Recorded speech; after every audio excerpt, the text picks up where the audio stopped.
J'ai décidé qu'il fallait retrouver, à partir de vendredi, le confinement. Oh shit! C'est reparti mon kiki! Je bois n'importe quel jaja. Pourvu qu'il est, c'est 12 degrés 5. Je bois la pire des vinasses. C'est dégueulasse, mais ça fait passer le temps. Chers auditeurs, chères auditrices, ici Requin qui vous parle. Si vous m'écoutez, c'est que vous êtes toujours en vie. Commençons cette nouvelle émission, comme d'habitude, en écoutant le camarade Mattei. Bon, les petits potes, je me suis dévoué. J'ai écouté la conférence de presse de Castex pour vous.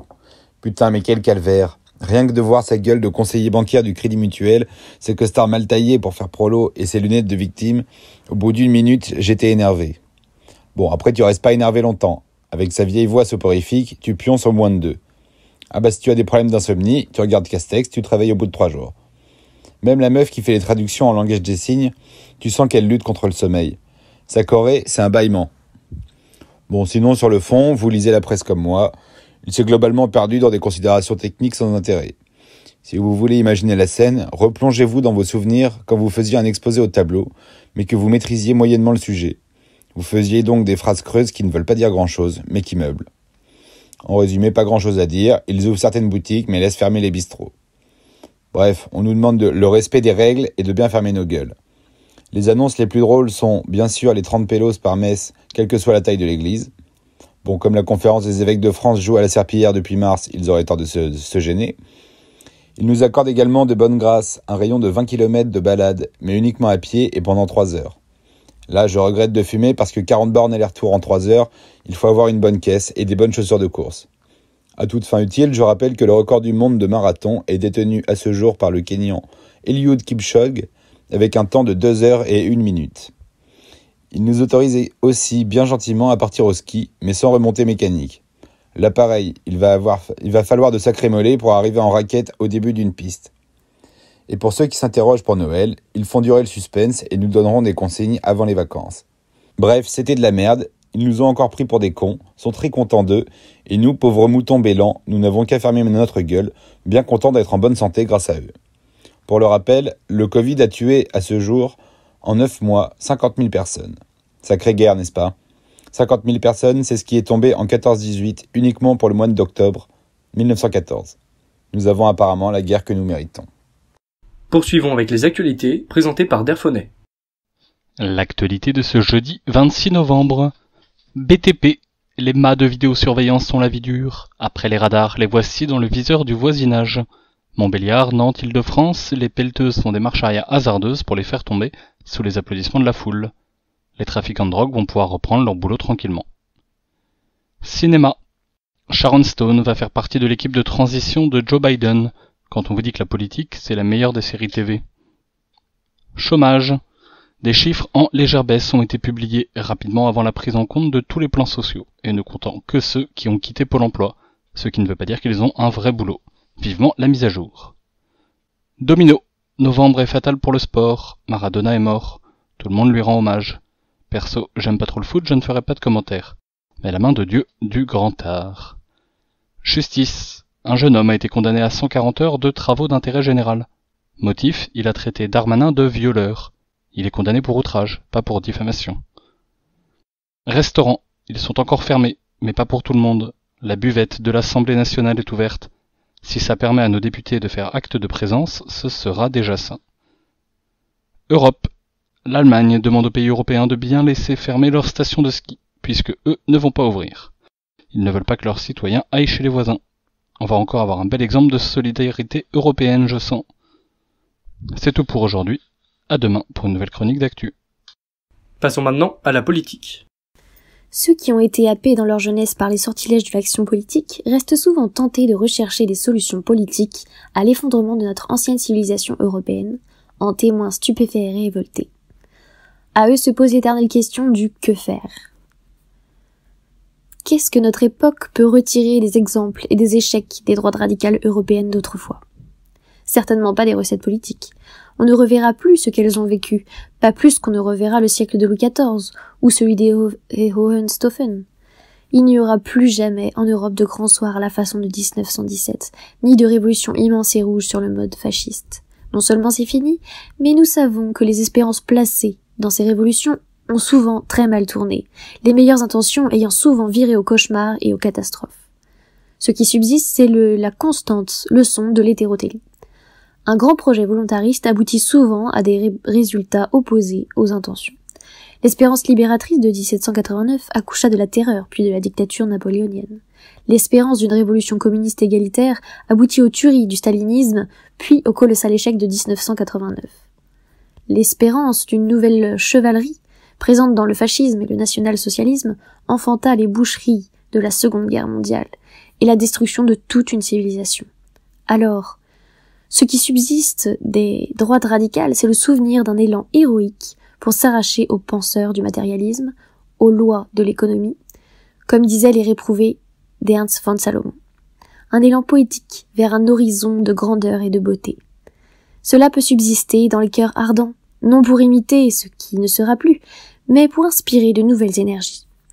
Devant le vide sous nos pieds, la voracité démente du système financier, que faire pour y mettre fin sans revenir aux erreurs et horreurs du socialisme réel que fut le stalinisme? La réponse n'est pas claire. C'est qu'il y a peu de vraies réponses politiques, sociales ou économiques à la folie de l'illimité. Les catastrophes prévisibles échappent aux politiques. Désolé pour ceux qui ont besoin de rêver à un système parfait, à une nouvelle utopie. Et je ne doute pas que de nouvelles utopies puissent encore surgir, bien que les Européens aient épuisé toutes les illusions sorties de leur cerveau imaginatif entre le XVIe et le XXe siècle. Mais sait-on jamais? L'oubli aidant, on verra sans doute surgir ici ou là un front de gauche rêvant d'un nouveau 1917 ou encore un front de droite imaginant un humanisme viril, comme disaient les jeunes soldats de la classe 60. Pour me faire comprendre, je vais dire les choses autrement.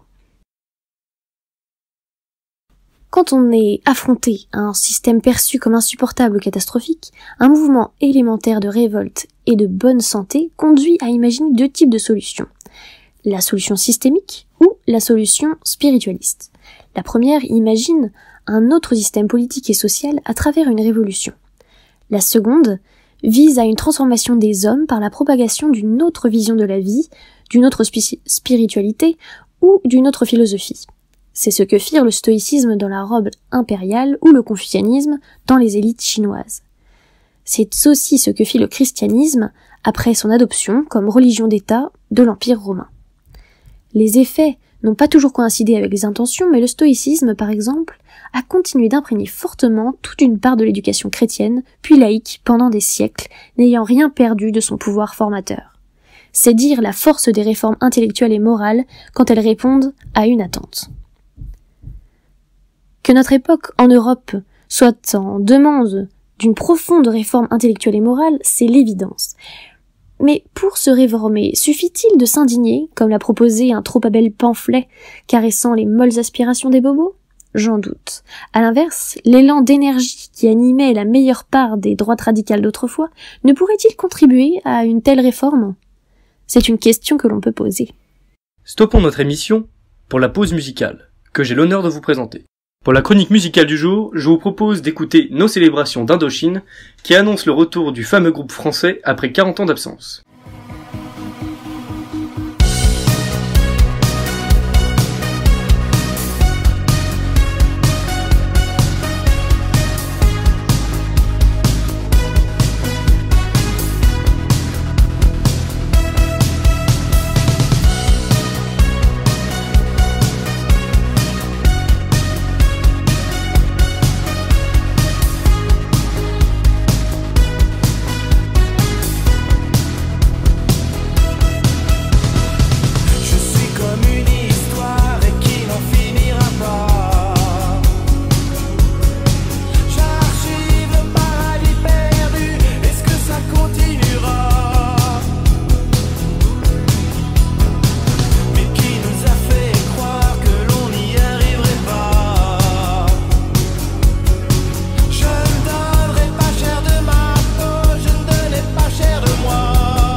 Poursuivons avec la chronique ciné présentée par Becker.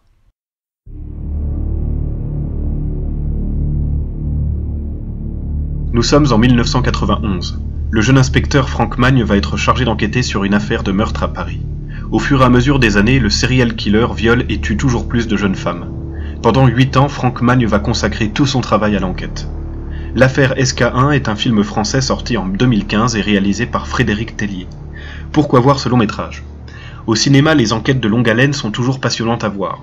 L'affaire SK1 se situe dans la lignée des chefs-d'œuvre tels que Memories of Murder, thriller coréen dont j'ai déjà parlé sur Radio Virus, et Zodiac de David Fincher. Toute la complexité d'une telle œuvre est de réussir à retranscrire une ambiance d'époque particulière, noire et violente. Le réalisateur et scénariste Frédéric Tellier a travaillé pendant pas moins de 6 ans sur le tueur et violeur en série Guy Georges afin de comprendre toute l'histoire et de rester le plus fidèle possible à ce qu'il s'est réellement passé. Certaines scènes ont été tournées dans de vrais décors liés à l'affaire et pour marquer le temps qui passe, le grain des années 90 rappelant le format pellicule laisse peu à peu place au format haute définition au fur et à mesure du film. Un autre coup de génie du réalisateur a été d'éviter les grosses têtes d'affiche et d'essayer de prendre des acteurs inconnus du grand public. Ainsi, c'est Adama Niane, acteur de téléfilms et séries télé, qui endossera le rôle du tueur. Sa ressemblance physique avec Guy Georges est d'ailleurs assez troublante.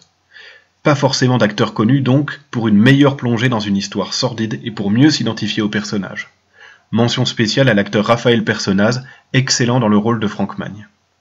La musique de Christophe Lapinta est assez discrète et évite de tomber dans le larmoyant trop prévisible. Elle accompagne de manière juste le film, sans trop prendre de place. En somme, l'affaire SK1 est un film beau visuellement et très recherché dans son scénario. Le réalisateur ne cherche pas à faire du spectaculaire, mais à nous montrer simplement la véritable histoire de cette enquête.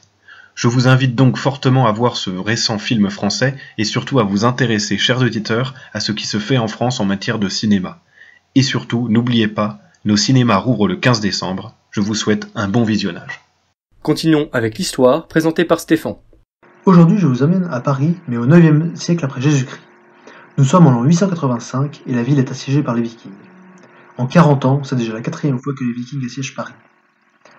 Les 3 précédents sièges se sont plutôt mal terminés pour les Parisiens, soit par une grosse rançon, soit par un pillage et un incendie. Autant vous dire que lorsque les Vikings reviennent pour la 4e fois à Paris, c'en est trop. Cette fois-ci pourtant, il ne semble pas que ce soit Paris qui intéresse les Vikings, mais plutôt la Bourgogne dont ils convoitent les richesses. Les Vikings n'ont d'ailleurs jamais voulu conquérir Paris, ils étaient plutôt intéressés par ses richesses. Ils remontent la Seine depuis la Manche, Paris est le dernier verrou avant de pouvoir continuer vers la Bourgogne. Avant d'arriver à Paris, ils ont déjà eu quelques escarmouches avec des seigneurs locaux en chemin. Les dernières forteresses qu'ils ont croisées en chemin ont été désertées par leurs occupants, terrifiés à l'idée d'affronter les Vikings. Le 24 novembre 885, les Vikings arrivent à Paris. Le lendemain, Siegfried, chef des Vikings, débarque et demande à parler à la plus haute autorité locale. C'est donc l'évêque Gozlin qui le reçoit. Les Vikings demandent à traverser Paris, en échange de quoi ils n'attaqueront pas la ville. L'évêque refuse catégoriquement. Devant le refus de l'évêque, les Vikings attaquent la ville, en commençant par le Grand Châtelet. Mais cette fois, les Parisiens ne se laisseront plus faire. Eudes, comte de Paris, et l'évêque Gozlin vont défendre la ville. Les ponts munis d'échauguettes freinent efficacement la progression des Vikings. Voyant qu'ils sont mis en échec, ils se retirent une première fois, avant de réitérer leurs assauts dans les jours qui suivent. Pourtant, rien n'y fait. Le Grand Châtelet semble imprenable. Les Vikings, qui essaient maintenant de détruire les fortifications par un long travail de sape, perdent de nombreux hommes, ébouillantés par la poix, la cire et l'huile que les Parisiens déversent depuis les murailles. Conscients de leur échec, les Vikings assiègent la ville, mais ne parviennent pas à l'encercler complètement. Ils doivent repenser leur stratégie, ils se retirent dans leur camp retranché construit à proximité. Fin janvier 886, les Vikings relancent un assaut général sur Paris. Ils sont mieux équipés et mieux préparés cette fois. Mais rien n'y fait, ils ne parviennent pas à briser la résistance des Parisiens. Un détachement de Vikings va piller l'est de la France pour s'occuper, d'autres Vikings attaquent Chartres, Évreux et Le Mans. Enfin, les Vikings réussissent à s'emparer du Petit Châtelet à la faveur d'une crue de la Seine. Les renforts français tardent à venir. Finalement, eux des Gozlins vont négocier avec Siegfried. Ils versent une rançon de 60 livres et les Vikings se retirent. Mais certains Vikings refusent de cesser les assauts et continuent d'attaquer. Le comte Eudes parvient à quitter la ville pour demander le renfort de l'empereur carolingien. L'empereur Charles le Gros vient au secours des Parisiens. Mais peu avant son arrivée, les Vikings finissent par entrer dans la ville. Ils pillent la ville et tuent ceux qui leur résistent. Mais s'empressent de partir pour éviter d'affronter les troupes impériales. L'empereur négocie finalement une rançon de 700 livres pour que les Vikings partent définitivement et leur donne la permission d'aller en Bourgogne. Les Vikings continuent donc leur pillage et massacre là-bas. L'issue défavorable de ce siège causera la chute de l'empereur Charles le Gros, et plus tard de la dynastie carolingienne, qui sera remplacée par les Capétiens. Enfin, l'éphéméride, présenté par Loma. Bonjour à tous, nous sommes aujourd'hui le 26 novembre, qui est le 330e jour de l'année du calendrier selon notre ami Grégoire, le 331e en cas d'année bissextile. Il reste 35 jours avant le nouvel an, qui selon notre cher président n'aura pas de couvre-feu.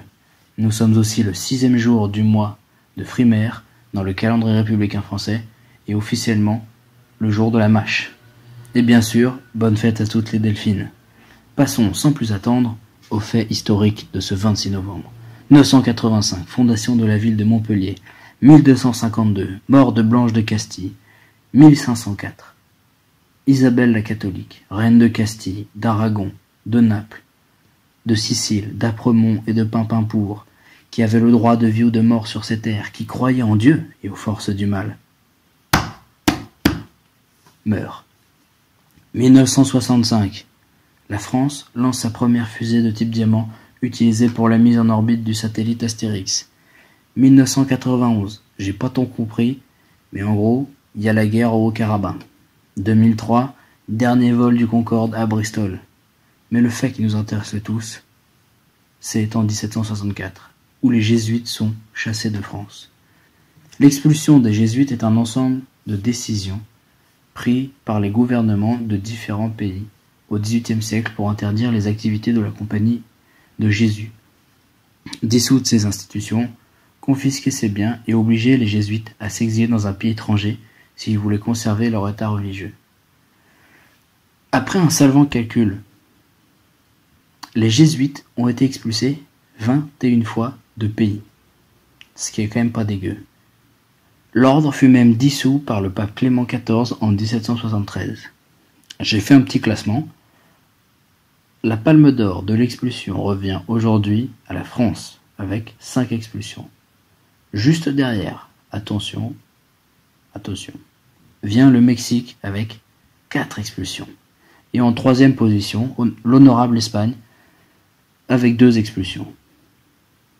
Petite anecdote, originellement, les jésuites ne pouvaient d'ailleurs pas être pape. Mais aujourd'hui, nous avons le saint pape François à méditer.